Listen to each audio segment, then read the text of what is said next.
संवैधानिक उपचारों का अधिकार। ये अधिकार अनुच्छेद 32 के अंतर्गत संविधान में दिया गया है। जब भी किसी व्यक्ति के 5 मौलिक अधिकारों का हनन होता है तो वह व्यक्ति इस मौलिक अधिकार के तहत सर्वोच्च हाई कोर्ट और सर्वोच्च न्यायालय सुप्रीम कोर्ट में जा सकता है।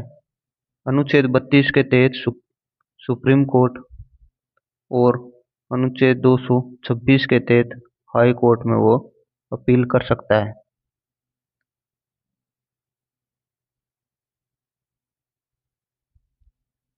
संवैधानिक उपचारों का अधिकार। इस अधिकार को डॉक्टर भीमराव अंबेडकर ने संविधान की आत्मा कहा है। अनुच्छेद 32 इसके अंतर्गत मौलिक अधिकारों को लागू कराने के लिए समुचित कार्रवाइयों द्वारा उच्चतम न्यायालय में आवेदन करने का अधिकार प्रदान किया गया है। इस संदर्भ में सर्वोच्च न्यायालय को 5 तरह के रीट निकालने की शक्ति प्रदान की गई है। ये 5 रीट है। इनमें पहली है बंदी प्रत्यक्षीकरण, दूसरी है परमादेश, तीसरी है प्रतिषेध लेखा, उद्घोषणा और अधिकार प्रक्षालेख।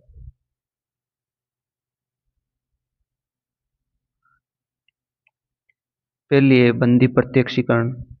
इसमें यह उस व्यक्ति की प्रार्थना पर जारी किया जाता है जो ये समझता है कि उसे अवैध रूप से बंदी बनाया गया है। इसके द्वारा न्यायालय बंदीकरण करने वाले अधिकारी को आदेश देता है कि वे बंदी बनाए गए व्यक्ति को निश्चित स्थान और निश्चित समय के अंदर उपस्थित करे, जिससे न्यायालय बंदी बनाए जाने के कारणों पर विचार कर सके। दूसरा है परमादेश। परमादेश का लेख उस समय जारी किया जाता है जब कोई पदाधिकारी अपने सार्वजनिक कर्तव्य का निर्वाह नहीं करता है। इस प्रकार के आज्ञा पत्र के आधार पर पदाधिकारी को उसके कर्तव्य का पालन करने का आदेश जारी किया जाता है।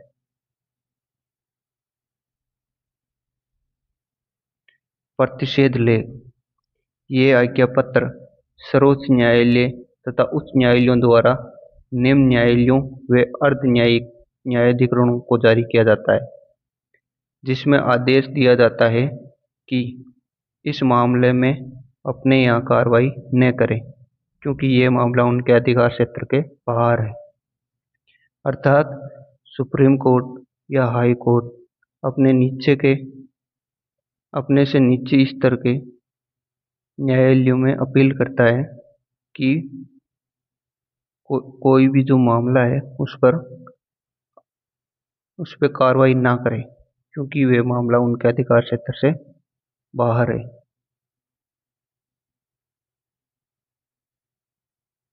उत्प्रेषण। इसके द्वारा अधीनस्थ न्यायालयों को यह निर्देश दिया जाता है कि वे अपने पास लंबित मुकदमों के न्यायिक निर्णय के लिए उसे वरिष्ठ न्यायालय को भेजें। पांचवा है अधिकार प्रक्षालेख। जब कोई व्यक्ति ऐसे पदाधिकारी के रूप में कार्य करने लगता है जिसके रूप में कार्य करने का उसे वैधानिक रूप से अधिकार नहीं है, तो न्यायालय अधिकार प्रक्षा के आदेश के द्वारा उस व्यक्ति से पूछता है कि वह किस अधिकार से कार्य कर रहा है, और जब तक वह इस बात का संतोषजनक उत्तर नहीं देता है वह कार्य नहीं कर सकता। ये थी 5 रीट। Thank you.